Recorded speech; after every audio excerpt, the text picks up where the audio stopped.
нас вечер посвящен памяти удивительного человека, который очень часто был у нас в штабе татар, который очень-очень много сделал для татар Москвы и Московской области, особенно для района, в котором он жил. До последнего дня руководил этой организацией, получается, что 20 с лишним лет. Это ребенок войны, родился в 1940 году. И вот в этом году ему исполнилось 81 год, исполнилось бы, да, но вот так распорядился Аллах. Земной путь Гаяса Алиевича пройден очень достойно, очень сильно и мощно. Дедушка Гаяса Алиевича был муллой здесь, в Москве, это коренные москвичи, коренные московские татары. И поэтому, наверное, для Гаяса Алиевича так важно было, чтобы в Москве татары чувствовали себя по-настоящему хорошо, чтобы сохранялся язык, чтобы сохранялась культура, чтобы строились мечети, чтобы было место, где собраться, где решить свои вопросы и обсудить проблемы. Практически все общественники Москвы и российского масштаба, и в Татарстане везде знают, кто такой Гаяс Алиевич Ямбаев. Каждый раз, когда он сюда приходил, у меня всегда приходила в голову вот эта фраза «Якты кузле», да, «Якты битликиши». То есть он настолько был светлый, настолько глаза у него были. Вы знаете, бывают люди, которых ничто не испортило, ни проблемы, ни потрясения политические, ничто. То есть глаза остались глазами искреннего, доброго, честного, порядочного, достойного человека. И вот всегда, когда он приходил к нам в штаб, он, ну, можно сказать, вот своей этой какой-то искренне настоящей, подлинной такой вот энергетикой, удивительно хорошего человека, он буквально озарял наше пространство. И мы всегда были рады видеть его среди нас. Бабай, татар Москвы, это Гаяс Алиевич Ямбаев, даже без обсуждения. Это именно в слове бабай кроется не только слово старик, это бабай значит человек-наставник, за которым идут все поколения. Это человек, скажем, да, как бы клубок опыта, за которого он наставник. Он всегда был в позитиве, как вот Лилия говорила, всегда у него никогда негатива не было, он всегда любому мог помочь, всегда подсказывал. Это человек, который создал образ татар для, скажем, представителей власти города Москвы. Все в нем видели и не могли никогда с ним в разговоре отказываться. Это вот именно человек умел разговаривать с чиновниками без никаких, скажем, да, негативных этих, всегда в позитиве. И чиновники, я видел, ему открывали все двери. И этот человек был Симанов. Я говорю, бабай. Бабай это человек с большой буквой. Мне повезло, я в течение 20 лет с ним работал плечом к плечу. Это, я говорю, мне повезло с таким человеком у нас в округе. И вот когда даже вот похороны были, я удивился. На его похороны, вы представляете, человеку за 80 лет. Ему пришли на похороны где-то 90% молодежи. Вы представляете, да, там где-то 150 человек было. Это о чем говорит? Это о том говорит, что человек был всегда молод душой. Он всегда стремился, он всегда был в гуще молодых. Он, да, как бы не говорил там о царе, он всегда что-то хотел для молодых делать. Об этом говорю, это бабай. Он, да, благо ему, это человек советский, я говорю. Почему советский? Потому что он отдавал все себя обществу, но ничего не требовал. Это как раньше было. Этот человек был не меркантильный. Был одним из инициаторов, которые создали первую в Москве школу национальную татарскую. 2 детских сада, которых не было никогда, хотя да, в Москве. Хотя татары, они коренной народ, москвичи. Вот он этим хотел показать, что мы здесь народ не пришлый, мы здесь народ коренной, он, да, коренным москвичом был, несколько, да, поколений. Его мечта была, в течение 20 лет он также боролся, хотел построить мечеть. Он бегал, добивался мечети в течение 20 лет, его мечта была. Вот исходя из этого, я хотел бы, вот, татарской общественности, я буду прилагать все свои усилия, чтобы его мечту осуществить, построить мечеть, что это наша обязанность татар, это не какой-нибудь приготив что-то там, это обязанность каждого мусульманина. Он очень рад был всегда работать с молодежью, он стремился, он как бы помогал и Алифу, местное религиозное общественное, потом 7-е поколение. Он стремился, он всегда спрашивал, какие проблемы у кого, вы представляете?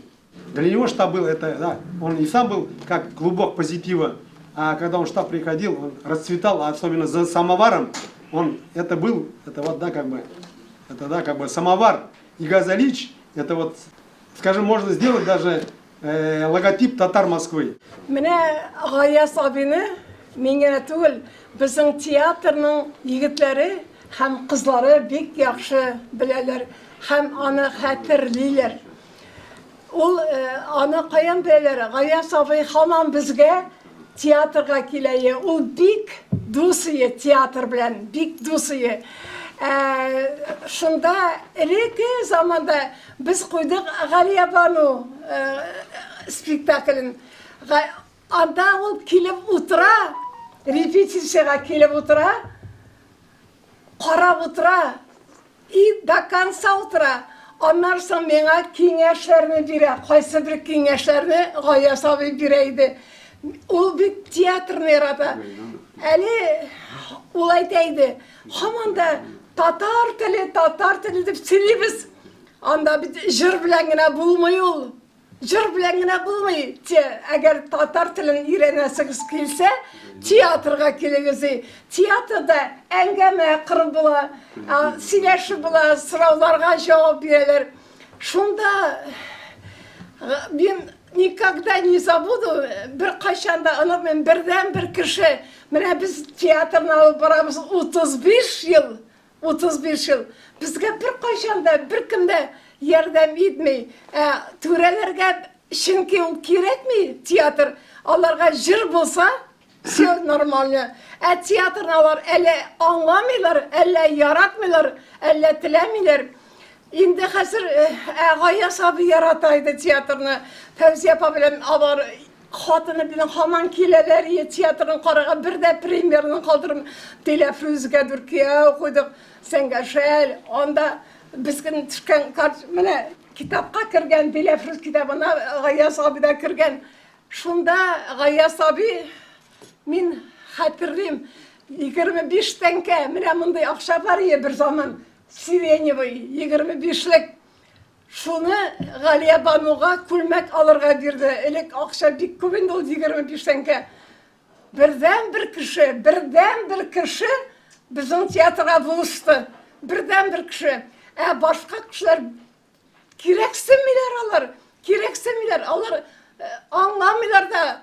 Мин аңламаган кешене театр менә Гаяз абый әйтә иде. Телне өйрәнеп була.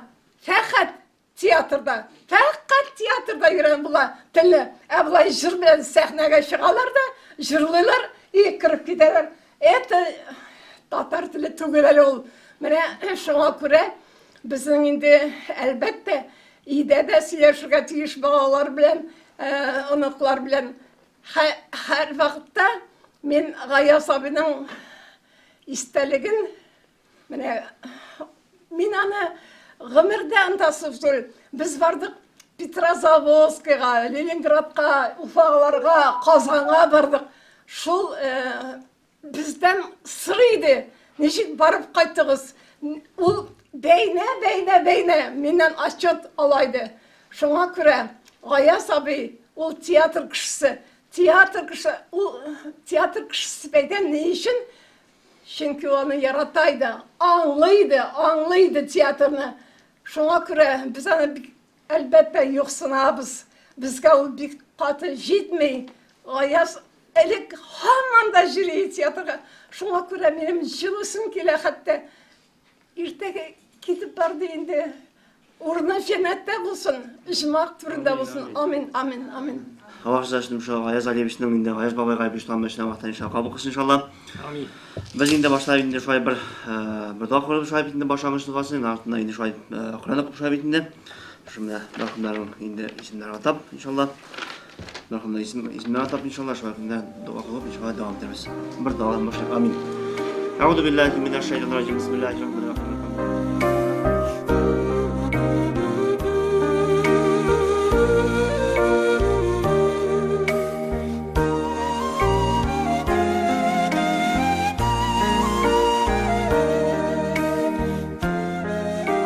اللهم صل على سيدنا محمد وعلى سيدنا محمد سبحان ربك رب العزة عما يصفون وسلام على المرسلين والحمد لله رب العالمين برحمتك يا ارحم الراحمين. Endi vaqtlar shumashdan inshaalloh qabul qilsin tavbat inshaalloh. Endi g'oyiz boy turunda dars aytgan bo'lamiz. Endi biz bitni mana rashtab aytib, endi aparda aytib, endi bilar aytganday endi ularning ustidan bizdan qo'shamiz inshaalloh. G'oyiz boy bilan endi biz shu aytdik, mana bizning endi o'lganda endi Mirom Arifdan endi birga ishladik endi. Hamda rashtab aytib shu aytdim, juma namozini keltirgan endi. Endi shu bizning g'oyiz boy bilan har vaqtda endi kelib birga endi shu aytib, orada bu bunday şeyler degandek, yig'ishib kelgan shu aytib sovetlar, sabrani o'zaro aytgandek, har vaqtda endi shu prefekturga bo'lsin, mana bit rashtabida bilan aytib, Opavga bo'lsin, manda endi bizim Mirom Arif ismida endi xatlarda yozdik, endi mana shu aytdik, endi shu mana masjid deb aytdik, shu aytib, madrasa degandek, sadiqlar degandek endi.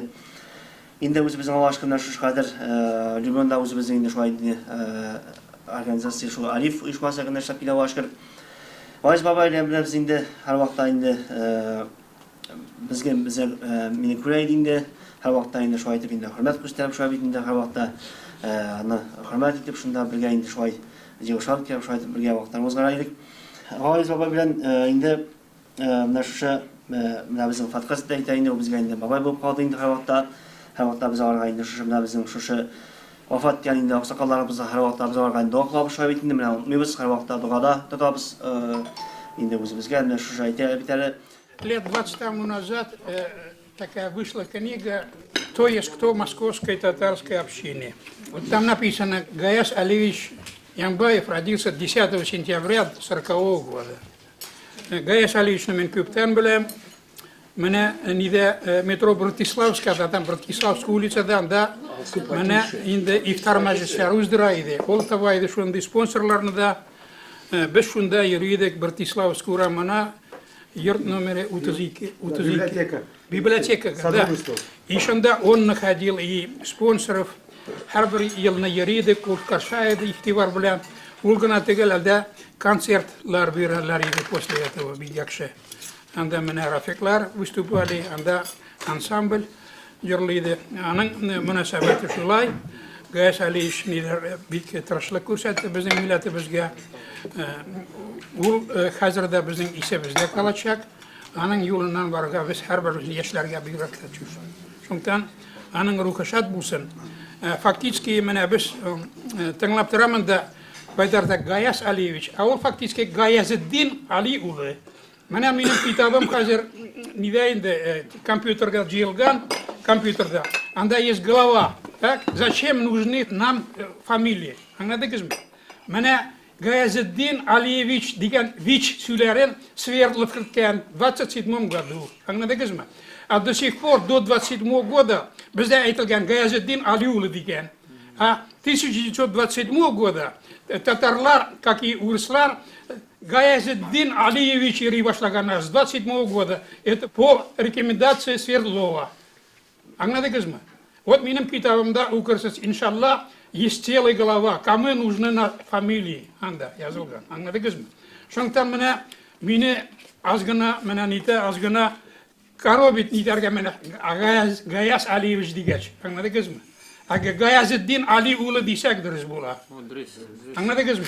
Без бит татарлар менә чыгышларны да урыс телендә никтер сөйлибез. Аңладыгыз? Туган телдә сөйләшмәсәк, монда бер урыс кешесе дә юк. Туган телдә сөйләшик. Туган телдә сөйләшик. Гафу итегез, ярый. Яхшы менә монда без йылдык инде, шундый безнең сәбәп бик куаныч сәбәп булмаса да, ну барыбер менә ул тырышкан эшләре аның булды. Хәзер үзенең турында бик яхшы фикер, бик яхшы эшләр калдырды. Менә бик яхшы, что аның бар яшь җегетләр менә шул Рашид хәзер на его фоне теге яшь күренәдер теге как-то менә бергә алар җирдләр, менә Рашидка рәхмәт, аны бөтен җиргә ул кулыннан тотып, бөтен чараларга җиртәдер. Аның тагын анда яшьләр бар. Действительно менә җирләгәндә, менә как раз бу хәзрәт аны җирләде. Анда мин карадым, фотографиядә күп яшьләр җыелды. Ну без бүген как-то менә безнең теге күп кешегә әйтмәдек, без уйлаган идек туганнар ниләр күбрәк килер дип. Шулай итеп кеше киткәч нәрсә кала? Кала аның эшләре, и кала аның турында хәтер, да? Менә аның эшләре калды. Безнең ул хәтердә инде бик яхшы фикерләр аның турында, урыннары җмахта булсын, каберләре киң булсын, туфраклары җиңел булсын. Шулай итеп менә без бүген шул тагын инде әйтергә менә шул без җыелганда 32 кешене гел искә алабыз. Сез может теге беренче булган кешеләр, уйлыйлар нинди кешеләр бу.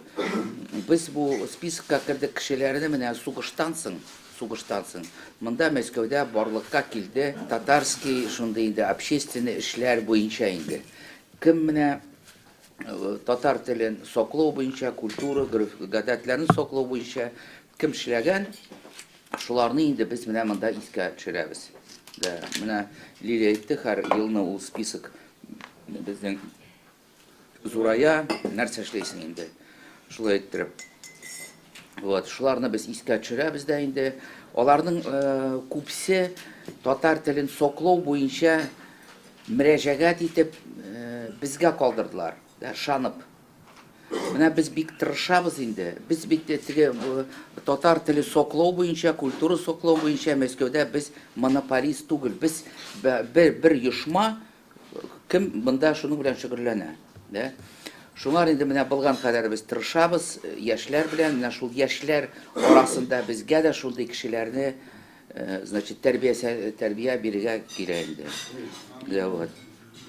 Ну, монда ул аны искә төшерсәк инде, ул күп минемчә ул күп әйтмәсә дә, ул ишеннән бөтен нәрсә үләйдер, да? Менә аның бик фикере, менә бу кадетский корпус буенча бу уникальный фикер. Менә аны без җиренә җиткерсәк яхшы булыр иде.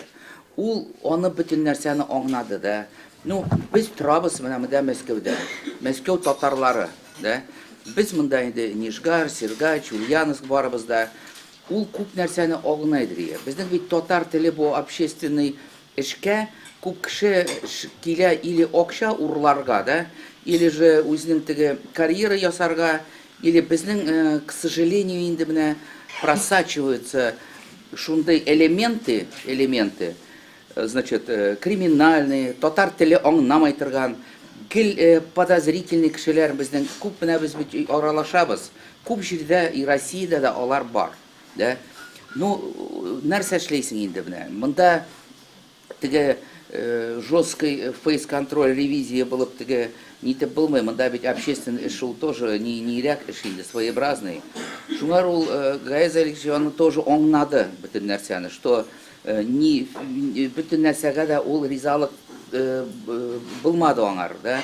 Ну, үзенең эшен, үзенең урында, үзенең районда ул булган кадәре эшләде инде. Вот. Шуңар инде безгә монда татарларга барыбер бергә булырга кирәк, как-то берләшергә кирәк менә. Без инде башкортларны да чакырабыз. Күп игътибар без бирәбез яшьләргә. Күп яшьләргә. И менә шундый менә без аксакалларны җыеп тоже инде шундый чаралар үткәрәбез.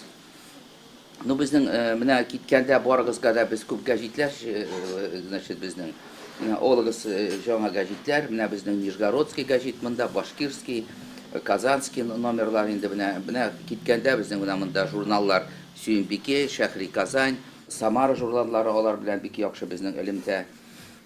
Шуңар менә как-то безнең Рашид надо продумать менә ничек истәлек аның турында калдырга иде, берәр может быть теге менә монда ул, конечно, мин аның турында тоже аның белән сөйләдек. Менә безнең бар үз безнең фикер и үз безнең политика, да, менә без кайбер чараларга без үзбезчә карап, безнең шуның белән штаб и икенче оешмалардан аерылып тора. Менә безнең политика буенча, безнең аңлаган буенча, менә безгә кирәкми зур мәчетләр, да? Алар кирәк. Конечно, кирәк алар, да? Күп кеше җыелып, җумгада намаз укып, без аны аңлайбыз. Но алар авыр мәсьәлә бу. Ә менә офисларда, мәктәптә, һәрбер кешенең өйдә, может быть, да? Менә күршеләр җыеп, шаговой доступности диләр. Менә безгә кирәк бүген меңнәгән шундый площадкалар. Вот, шуңар инде менә моны уйларга кирәк, менә Без аны, конечно, бер бик монда киләдри ул, утрадри, монда утыргач самовар турында ул теге әйтәләр бит бер китапта бар. Как он все успевает? Теге доктор бар, собачье сердце. А ул бер кайда да ашыкмый, шуңар бит нәрсәне ул нитәди. Кстати, менә YouTube'та карагыз, аның киносы бар, бер 15 еллык, 20 еллык. Карамадыгызмы? Вот. Нинди вот Рашид поднял этот вопрос. Нинди татарлар Мәскәүдә образ татарины. Менә операторлар аның өенә барган, өендә аның кухняларын төшереп нитеп, менә 15 еллык, 20 еллык. Менә шундый кинолар бар. Безнең инде монда без аны төшердек, күп төшердек. Теге җеш булгач, наверное, бер уннан да күп, наверное, менә без шуннан да кисә инде берәр нәрсә жасарга тырышырбыз. Да, менә аның истәлек өчен инде. Вот. Зур рәхмәт килгән өчен, значит, менә шундый искә без аны сагынып, искә төшереп шулай калабыз инде. Газиз дин кардәшләрем, бүген 17 сәгать 50 минутта кояш бату белән Мәүлид аеның 2нче көне килде. Аңлагыз, менә кичә инде 7 октябрьдә 17 октябрьдә 17 сәгать 52 минутта кояш бату белән Мәүлид аеның 1нче кичәсе керде. Менә мин сезне ихлас күңелем белән шул Мәүлид айы белән котлыймын, саулык, сәламәтлек белән. Мәүлид инде гарәп сүзеннән гафу итегез, айтуган хәзрәт гафу итсен, мин аның ролен уйнарга теләмим. Ләкин Мәүлид туган көн дип аңлатыла, туган көн. Без һәр кайсыбызның туган айы бар, туган көне бар. Мисал өчен мин декабрьдә туган, ләкин 3 декабрьдә. Аңладыгызмы? Шуннан Мәүлид айы кичә кергән булса, әлдә 18 октябрьдә генә Мәүлид көне була. Чөнки Пәйгамбәрбез 12 Рабигул әүвәл аенда. 12 Рабигул әүвәл айы бу ел килеп чыгар 18 октябрьгә. Ул Мәүлид көне булыр. Аңладыгызмы? Инде менә миндә Гасыр Сагадат китабы бар. Гасыр инде безнең телебездә 100 еллыкка гасыр диләр. Дөрес бит? Да. И Гасыр Сагадат бәхет. Бәхетле заман дип инде тәрҗемә кылына. Шуннан Гасыр Сагадат китабында язылган Пәйгамбәрбез галәйһиссәлам Рабигул әүвәл аеның милади ел белән 571 елның инде 20 апрелендә туган. Аңладыгызмы? 20 апрелендә Гитлер туган көнне. Гитлер туган көнне. Да, аңладыгызмы? Гитлер дә туган 20 апрелдә. Акыллы кешеләр апрельдә туган. Bütün akıllı kişiler aprilde tugan iken, anladınız mı? Şundan indi aprilende kızganışka karşı bizim millet mene meyitnin yıllarında uzduralar bu miladi yıl bilen. Это совершенно неправильно, anladınız mı? Eğer de biz şöyle bulsak idi, yıl sayın 20 aprilde Peygamberimizin tugan gününü uzdurdu. Ничего подобного, çünkü ay kalendarı 11 günge kıskara var. Amına bir yıl Peygamberimizin tugan günü bulsa 18 Oktyabr'da, гафу итегез, тагы елны бул 7 октябрьдә туган көне булыр. Татар халкы мәйетләрнең елын уздыралар, менә милади ел белән, урыс календары. Үзебез мөселманнар мәйетнең елын уздырабыз урыс календары белән. Мин гаҗәпләнәмен. Аңладыгызмы? Пәйгамбәрбез туган 20 апрельдә, ник инде 20 апрельдә ежегодно ник мәчетләрдә бетем сөйләмиләр. Ул бит 20 апрельдә туган, ник ел сайын уздырмыйбыз Пәйгамбәр галәйһиссәламның туган көнен 20 апрельдә. Ел сайын 11 көнгә күчә бара. Чөнки ул туган 12 Рабигул әүвәлдә. Аңладыгызмы? Менә шуны белсәк иде, мәчетләрдә никтер сөйләмиләр абыятыр. Аңла, алар беләме, юкмы белмим, аларның үзләренең гөнаһлары үзләренә булсын. Штаб турында беләбез күптән. Рөстәм Файз Җамалиев минем достым. Электән яшьтән бергә үскән идек. Шуңа күрә аның способностьлары минем беләм, бик способный кеше, грамотный, интересный. Что менә хәзер руководителем монда является, җитәкче булып, мин бик шат. Күреп торам бүген, сез шундый дус җыелгансыз, но без укып торабыз соцсетях, интернетта, газеталарда укып торабыз. Мондагы Мәскәүдәге движение буенча бик тырышасыз сез татар телен саклап калу өчен, потому что яшь балалар күбесе уже татарча сөйләшә белмиләр. Хәтта үзебез илдә татарча сөйләшсәк тә, үзара русча сөйләшәләр или башка телдә.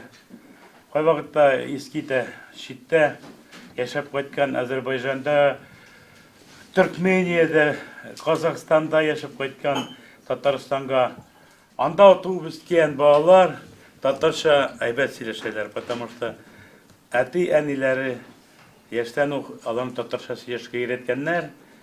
Дини кешеләр күбесе анда киткән кешеләр. Дини кешеләр. Бер нәрсә әйтәсем килә. Монда төрле халык җыелган сезнең арада. Төрле возрастта, төрле специальность буенча эшләүчеләр. Анда мин просто даже шатландым. Ведущий конструкторлар анда Союз Федерациясында Союзда эшләгәннәр. Самолетлар создавали үз вакытында. Бик приятно, что хәзер шуны да беләбез. Хотя и элек бит аларны бик афишировать итмиләр Союз власти вакытында. Шуны баралар иде, но алар турында белми идек. Ул настоящий геройлар, потому что без алар создавать иткән самолетларда элек ничек эшче пассажирлар булып чыккан кешеләр. Монда артистлар җыела.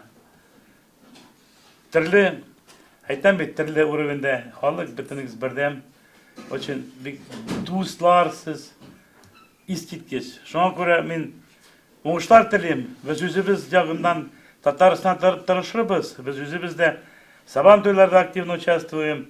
Кунаклар кайтканга бик шатланабыз сабан туйларга. Барыгызны да сабан туйлар вакытында Татарстанга чакырабыз. Хәзер инде телефоннар бар, видеосвязь бар, пожалуйста, алышып, берәмләшеп, без татарлар дус яшәр дишеләр. İsen sağ buluruz, samırlarla.